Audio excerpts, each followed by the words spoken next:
Polisi wo mu Bushenyi district bashabira okukwatanisa abakuru b'ebyaro okukora ha mishango eine amaani makye kihwere okurwanisa omwijurano gw'embohe omu bihome.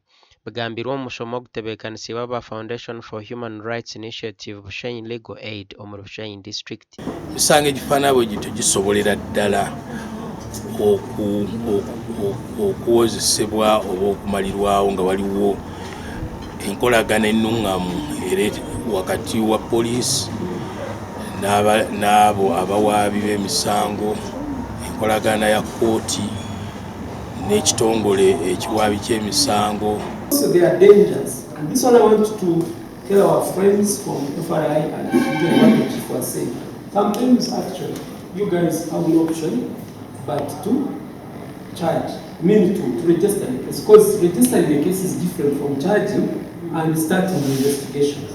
You can register the case, you tell him, okay, I've registered your case, but I'm going to send your file to the state.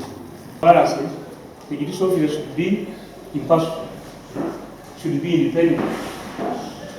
Some people went to court and said, if somebody is appointed on a temporary basis, and I'll give an example here, 2 years, he appointed the judge, but on probation for 2 years.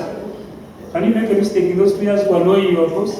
Omushomo ogu guhikirweho OCCID aha wa Bushenyi district kandi ashabire polisi abarukwata abarukuhenda ebiragiro okureka kubafubira ekiragiro kitakakozire gwakyo. Tushemere kuba omusibe ntumushobora iki yakora nko kwiyo kuri ekinkwenda kushobora komite ngo abasiba ababuzibu utakuza kwabwire bwo kumushobora konka bamwe tushemere kumushobora icyo wamukwatara kandi ukamweyanzura ushango ukuguri kurenza ishaha 88 akiri mu cyoni icyo nakigamo muno kandi nayiga kumanya ngo nk'umuntu owakoresha amateka ntakatwara amateka mu ngaro. Aba Foundation for Human Rights Initiative Bushenyi Legal Aid n'ekitongole cy'urukurwaniro bw'abantu kandi kiri hansi ya government ya Uganda. Gasha kwa Ben Muhozi.